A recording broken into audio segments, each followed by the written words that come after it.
Plan A fail అయ్యి plan B దగ్గరకు వచ్చారా తీవ్రవాదులు? వాస్తవంగా అతిపెద్ద కుట్ర పన్నారట.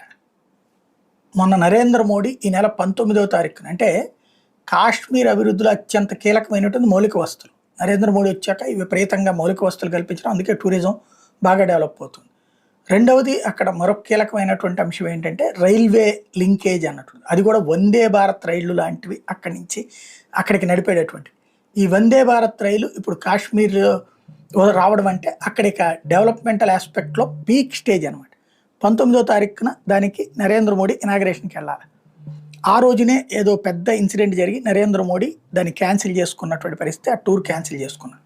కానీ అసలు క్యాన్సిలేషన్ వెనకాల ఇప్పుడు బయటపడుతున్నటువంటి అంశం ఏంటయ్యా అంటే, నరేంద్ర మోడీ అక్కడ దానికి వెళ్లాల్సి ఉంటే త్రివిధ దళాలు కూడా గట్టిగా చెప్పినాయి. సాధారణంగా సార్ ఒక అటాక్